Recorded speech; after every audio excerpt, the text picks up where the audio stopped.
നമസ്കാരം. News star ന്യൂസിലേക്ക് സ്വാഗതം. ഞാൻ ഫിറോസ്. പ്രധാന വാർത്തകൾ. ജൂൺ 5 ലോക പരിസ്ഥിതി ദിനാചരണത്തിന്റെ ഭാഗമായി സിവിൽ സ്റ്റേഷൻ അങ്കണത്തിൽ ശുചീകരണവും വൃക്ഷത്തൈ നടീൽ ചടങ്ങും നടത്തി. ജൂൺ 5 ഹെൽത്ത് ഡ്രൈ ഡേ ആചരിക്കുന്നതിന്റെ ഭാഗമായിട്ട് കൂടിയാണ് പരിപാടി സംഘടിപ്പിച്ചത്. സെൻസസ് 2027 മുന്നോടിയായുള്ള എന്യൂമറേറ്റർമാർക്കുള്ള പരിശീലനത്തിന് തുടക്കമായി. നഗരസഭാ ശതാബ്ദി മന്ദിരത്തിലാണ് പരിശീലന പരിപാടി സംഘടിപ്പിച്ചത്. ഹരിപ്പാട് MLAയും ആഭ്യന്തര വകുപ്പ് മന്ത്രിയുമായ രമേശ് ചെന്നിത്തല തന്നെ വ്യക്തിപരമായി ആക്രമിക്കുന്നതായി ഹരിപ്പാട് NDA സ്ഥാനാർത്ഥിയായിരുന്ന സന്ദീപ് വാചസ്പതി ആലപ്പുഴ പ്രസ് ക്ലബിൽ നടത്തിയ വാർത്താ സമ്മേളനത്തിലാണ് അദ്ദേഹം ഇക്കാര്യം വ്യക്തമാക്കിയത്. കാലവർഷം എത്തിയതോടെ വരും ദിവസങ്ങളിലും ശക്തമായ മഴയ്ക്ക് സാധ്യതയെന്ന് കാലാവസ്ഥാ നിരീക്ഷണ കേന്ദ്രം. ജില്ലയിൽ ഈ മാസം 8 വരെ യെല്ലോ അലർട്ടും പ്രഖ്യാപിച്ചിട്ടുണ്ട്. ട്രോളിംഗ് നിരോധനത്തിന് മുന്നോടിയായി മറ്റ് ജില്ലകളിലെ മത്സ്യബന്ധന ബോട്ടുകൾ ജില്ലയുടെ തീരം വിട്ടു പോകണമെന്ന് അധികൃതർ അറിയിച്ചു.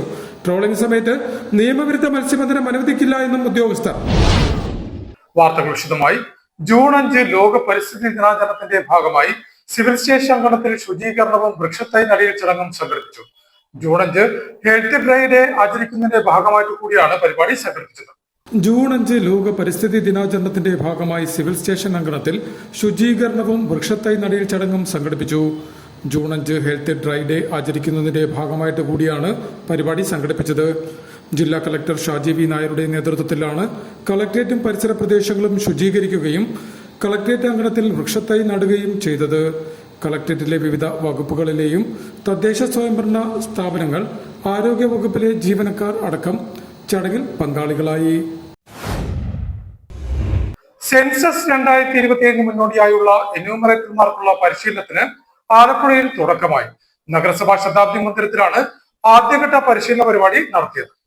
2027 ദേശീയ സെൻസസിന് മുന്നോടിയായി സൂപ്പർവൈസർമാർക്കും എന്യൂമറേറ്റർമാർക്കുമുള്ള പരിശീലനത്തിന് ജില്ലയിൽ തുടക്കമായി. ജില്ലയിലെ 6 മുനിസിപ്പാലിറ്റികളിലും 6 താലൂക്കുകളിലും വിവിധ ബാച്ചുകളിലായി പരിശീലനം നടക്കും. ആലപ്പുഴ മുനിസിപ്പാലിറ്റിയിലെ ആദ്യ ബാച്ച് പരിശീലനം വ്യാഴാഴ്ച നഗരസഭ ശതാബ്ദി മന്ദിരത്തിൽ ആരംഭിച്ചു. ആലപ്പുഴ നഗരസഭാ പരിധിയിൽ നിയോഗിക്കപ്പെട്ടിട്ടുള്ള എന്യൂമറേറ്റർമാർക്കും സൂപ്പർവൈസർമാർക്കുമുള്ള പരിശീലനം മുനിസിപ്പൽ സെക്രട്ടറിയും ചാർജ് ഓഫീസറുമായ സനിൽ P. ശിവൻ ഉദ്ഘാടനം ചെയ്തു. 2 ട്രെയിനിംഗ് ഹാളുകളിലായി 84 പേർക്കാണ് പരിശീലനം നൽകുന്നത്. ആലപ്പുഴ നഗരസഭയിലെ 10 ബാച്ചുകളുടെ പരിശീലനം ജൂൺ 21 അവസാനിക്കും. നഗരസഭയിൽ 421 പേർക്കാണ് ആകെ പരിശീലനം നൽകുന്നത്. ജൂലൈ 1 മുതൽ 30 വരെയാണ് സെൻസസിന്റെ ആദ്യഘട്ടം നടക്കുന്നത്. News star news, Alappuzha. Haripad MLAയും ആഭ്യന്തര വകുപ്പ് മന്ത്രിയുമായ രമേശ് ചെന്നിത്തല തന്നെ വ്യക്തിപരമായി ആക്രമിക്കുന്നതായി ഹരിപ്പാട് NDA സ്ഥാനാർത്ഥി കൂടിയായിരുന്ന BJP സൗത്ത് ജില്ലാ പ്രസിഡന്റ് സന്ദീപ് വാചസ്പതി ആക്ഷേപിച്ചു. ആലപ്പുഴ പ്രസ് ക്ലബിൽ നടത്തിയ വാർത്താ സമ്മേളനത്തിലാണ് അദ്ദേഹം ഇക്കാര്യം വ്യക്തമാക്കിയത്. നിയമസഭാ തെരഞ്ഞെടുപ്പ് പ്രചാരണ സമയത്ത് രമേശ് ചെന്നിത്തലയുടെ മകൻ കുടുംബയോഗങ്ങളിൽ തനിക്കെതിരെ ജാതീയമായ അധിക്ഷേപം നടത്തിയെന്നും വ്യക്തിപരമായ ആക്രമണമാണ് ഇപ്പോഴും ആഭ്യന്തര വകുപ്പ് മന്ത്രി കൂടിയായ രമേശ് ചെന്നിത്തലയും തനിക്കെതിരെ നടത്തുന്നതെന്നും BJP തെക്കൻ മേഖല ജില്ലാ പ്രസിഡന്റും ഹരിപ്പാട് NDA സ്ഥാനാർത്ഥിയുമായിരുന്ന സന്ദീപ് വാചസ്പതി ആലപ്പുഴ പ്രസ് ക്ലബിൽ നടത്തിയ വാർത്താ സമ്മേളനത്തിൽ ആരോപിച്ചു. വ്യക്തിപരമായി അദ്ദേഹത്തിന് എതിരെ മത്സരിച്ച സ്ഥാനാർത്ഥി എന്ന നിലയിൽ എനിക്കെതിരെയും ഭാരതീയ ജനതാ പാർട്ടിക്കെതിരെയും വ്യാപകമായി ചില നുണപ്രചരണങ്ങൾ നടത്തി വരികയാണ്. അത് തെരഞ്ഞെടുപ്പിൻ്റെ മൂർധന്യാവസ്ഥയിൽ ഉണ്ടായിരുന്നത് സ്വാഭാവികമായും ഒരു സ്ഥാനാർത്ഥി എന്ന നിലയിൽ കിട്ടിയ അവസരത്തിലൊക്കെ അതിന് മറുപടി പറയാൻ ശ്രമിച്ചിട്ടുണ്ട്. പക്ഷെ അതിനുശേഷം തിരഞ്ഞെടുപ്പ് കഴിഞ്ഞ് അദ്ദേഹം MLA ആയതിനു ശേഷവും ആ വ്യാജ പ്രചരണങ്ങൾ തുടരുകയാണ്.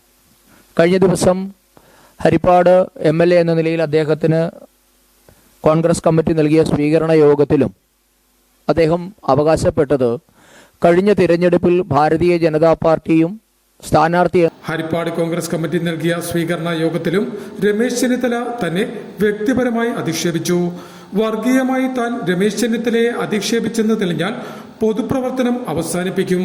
തെരഞ്ഞെടുപ്പിൽ ഹരിപ്പാട് മണ്ഡലത്തിലെ വികസന പിന്നോക്കാവസ്ഥയും കെടുകാര്യസ്ഥതയുമാണ് ചർച്ചയാക്കിയത്. അതിലുള്ള ജാള്യത മറയ്ക്കാനാണ് BJPക്കെതിരെ നുണപ്രചാരണം നടത്തുന്നതെന്നും സന്ദീപ് വാചസ്പതി കൂട്ടിച്ചേർത്തു. കാലവർഷം എത്തിയതോടെ വരും ദിവസങ്ങളിലും ശക്തമായ മഴയ്ക്ക് സാധ്യതയെന്ന് കാലാവസ്ഥാ നിരീക്ഷണ കേന്ദ്രം അധികൃതർ അറിയിച്ചു. ജില്ലയിൽ ഈ മാസം 8 വരെ യെല്ലോ അലേർട്ടും പ്രഖ്യാപിച്ചിട്ടുണ്ട്. കാലവർഷം എത്തിയതോടെ വരും ദിവസങ്ങളിലും ശക്തമായ മഴയ്ക്ക് സാധ്യതയെന്ന് കാലാവസ്ഥാ നിരീക്ഷണ കേന്ദ്രം അധികൃതർ മുന്നറിയിപ്പ് നൽകി. ജില്ലയിൽ ഈ മാസം 8 വരെ യെല്ലോ അലേർട്ടും പ്രഖ്യാപിച്ചിട്ടുണ്ട്. സാധാരണ ജൂൺ 1 ആരംഭിക്കുന്ന കാലവർഷം സംസ്ഥാനത്ത് ഇത്തവണ 3 ദിവസം വൈകിയാണ് എത്തിയിരിക്കുന്നത്. ജില്ലയിൽ ചേർത്തലയിലാണ് കഴിഞ്ഞ ദിവസം ഏറ്റവും കൂടുതൽ മഴ ലഭിച്ചത്. 80 മില്ലിമീറ്റർ മഴയാണ് ചേർത്തലയിൽ മാത്രം കഴിഞ്ഞ ദിവസം പെയ്തത്. സംസ്ഥാനങ്ങളിൽ തന്നെ കഴിഞ്ഞ ദിവസം ഏറ്റവും കൂടുതൽ മഴ ലഭിച്ച പ്രദേശങ്ങളിൽ ഒന്നായിരുന്നു ചേർത്തല. തൈക്കാട്ടുശ്ശേരിയിൽ 40 മില്ലിമീറ്ററും നൂറനാട് 29.5 മില്ലിമീറ്ററും കായംകുളത്ത് 18.8 മില്ലിമീറ്ററും മാവേലിക്കരയിൽ 20 മില്ലിമീറ്ററും മങ്കൊമ്പ് 36 മില്ലിമീറ്ററും ഹരിപ്പാട് 22.4 മില്ലിമീറ്റർ മഴയാണ് കഴിഞ്ഞ ദിവസം മാത്രം പെയ്തതെന്നാണ് കാലാവസ്ഥാ നിരീക്ഷണ കേന്ദ്രം അധികൃതർ വ്യക്തമാക്കിയത്. ട്രോളിംഗ് നിരോധനത്തിന് മുന്നോടിയായി മറ്റ് ജില്ലകളിലെ മത്സ്യബന്ധന ബോട്ടുകൾ ജില്ലയുടെ തീരം വിട്ടു പോകണമെന്ന് അധികൃതർ അറിയിച്ചു. ട്രോളിംഗ് സമയത്ത് നിയമവിരുദ്ധ മത്സ്യബന്ധനം അനുവദിക്കില്ല എന്നും ഉദ്യോഗസ്ഥർ കൂട്ടിച്ചേർത്തിട്ടുണ്ട്. ട്രോളിംഗ് നിരോധനം നടപ്പിൽ വരുന്ന ജൂൺ 9 അർദ്ധരാത്രി മുതൽ ജില്ലയിൽ നിയമവിരുദ്ധ മത്സ്യബന്ധന രീതികൾ അനുവദിക്കില്ലെന്നും മറ്റു ജില്ലകളിലെ ബോട്ടുകൾ ജില്ലയുടെ തീരം വിട്ടു പോകണമെന്നും additional district magistrate B Jyothi പറഞ്ഞു. ജൂൺ 9 മുതൽ ജൂലൈ 31 അർദ്ധരാത്രി വരെ 52 ദിവസം നീളുന്ന ട്രോളിംഗ് നിരോധനം നടപ്പാക്കുന്നതുമായി ബന്ധപ്പെട്ട് കളക്ടറേറ്റ് കോൺഫറൻസ് ഹാളിൽ ചേർന്ന ജില്ലാതല യോഗത്തിൽ അധ്യക്ഷത വഹിച്ച് സംസാരിക്കുകയായിരുന്നു അവർ. ട്രോളിംഗ് നിരോധനവുമായി ബന്ധപ്പെട്ട വിവിധ വിഷയങ്ങൾ ചർച്ച ചെയ്തു. നിരോധന കാലയളവിൽ തീരത്ത് ട്രോളിംഗ് ബോട്ടുകൾ പ്രവർത്തിപ്പിക്കാൻ അനുവദിക്കുകയില്ല. മറ്റു ജില്ലകളിലെ ബോട്ടുകൾ ആലപ്പുഴ ജില്ലയുടെ തീരം വിട്ടു പോകുകയോ സുരക്ഷിതമായി ബർത്ത് ചെയ്യുകയോ വേണം. വളർച്ച പൂർത്തീകരിക്കാത്ത മത്സ്യക്കുഞ്ഞുങ്ങളെ വിൽപ്പനയ്ക്കായോ വളത്തിനായോ പിടിക്കുന്നത് ശിക്ഷാർഹമാണ്. നിയമലംഘനം നടത്തുന്നവർക്കെതിരെ കർശന നിയമ നടപടി സ്വീകരിക്കും. ട്രോളിംഗ് നിരോധന കാലയളവിൽ രക്ഷാപ്രവർത്തനത്തിന് 2 യന്ത്രവൽകൃത ബോട്ടുകൾ കായംകുളം ഹാർബർ, തോപ്പുംപടി ഹാർബർ എന്നിവ കേന്ദ്രമാക്കി പ്രവർത്തിക്കും. ഈ ബോട്ടുകളിലായി 8 ലൈഫ് ഗാർഡുമാരുടെ സേവനം ഉറപ്പുവരുത്തിയിട്ടുണ്ട്. ചെത്തി, തോട്ടപ്പള്ളി ഹാർബർ കേന്ദ്രീകരിച്ച് ഓരോ FRP വള്ളങ്ങൾ കൂടി രക്ഷാപ്രവർത്തനത്തിന് വേണ്ടി സജ്ജമാക്കും. ഇതിൽ 10 സീ റെസ്ക്യൂ ഗാർഡുമാരുടെ സേവനം ഉറപ്പുവരുത്തും. ട്രോളിംഗ് നിരോധന കാലയളവിൽ fisheries, marine enforcement, harbour engineering, police വകുപ്പുകൾ ഏകോപിപ്പിച്ച് പ്രവർത്തിക്കും. തോട്ടപ്പള്ളി ഫിഷറീസ് സ്റ്റേഷനിൽ 24 മണിക്കൂറും പ്രവർത്തിക്കുന്ന കൺട്രോൾ റൂം 2 ഷിഫ്റ്റ് അടിസ്ഥാനത്തിൽ ജീവനക്കാരെ നിശ്ചയിച്ച് ആരംഭിച്ചിട്ടുണ്ട്. തോട്ടപ്പള്ളി ഫിഷറീസ് സ്റ്റേഷനിൽ പ്രവർത്തിക്കുന്ന കൺട്രോൾ റൂമിലെ 9449671555 നമ്പറിൽ അപകട വിവരങ്ങളും നിയമലംഘനങ്ങളും അറിയിക്കാം. അടിയന്തര സാഹചര്യങ്ങളിൽ ഫിഷറീസ് ഡെപ്യൂട്ടി ഡയറക്ടർ ഓഫീസിലെ 047722251103 എന്ന നമ്പറിലും ബന്ധപ്പെടാമെന്നും അധികൃതർ വ്യക്തമാക്കി. പ്രധാന വാർത്തകൾ ഒരിക്കൽ കൂടി. ജൂൺ 5 ലോക പരിസ്ഥിതി ദിനാചരണത്തിന്റെ ഭാഗമായി സിവിൽ സ്റ്റേഷൻ അങ്കണത്തിൽ ശുചീകരണവും വൃക്ഷത്തൈ നടീൽ ചടങ്ങും നടത്തി. ജൂൺ 5 ഹെൽത്ത് ഡ്രൈ ഡേ ആചരിക്കുന്നതിന്റെ ഭാഗമായിട്ട് കൂടിയാണ് പരിപാടി സംഘടിപ്പിച്ചത്. സെൻസസ് 2027 മുന്നോടിയായുള്ള എന്യൂമറേറ്റർമാർക്കുള്ള പരിശീലനത്തിന് തുടക്കമായി. നഗരസഭാ ശതാബ്ദി മന്ദിരത്തിലാണ് പരിശീലന പരിപാടി സംഘടിപ്പിച്ചത്. ഹരിപ്പാട് MLAയും ആഭ്യന്തര വകുപ്പ് മന്ത്രിയുമായ രമേശ് ചെന്നിത്തല തന്നെ വ്യക്തിപരമായി ആക്രമിക്കുന്നതായി ഹരിപ്പാട് NDA സ്ഥാനാർത്ഥിയായിരുന്ന സന്ദീപ് വാചസ്പതി ആലപ്പുഴ പ്രസ് ക്ലബിൽ നടത്തിയ വാർത്താ സമ്മേളനത്തിലാണ് അദ്ദേഹം ഇക്കാര്യം വ്യക്തമാക്കിയത്.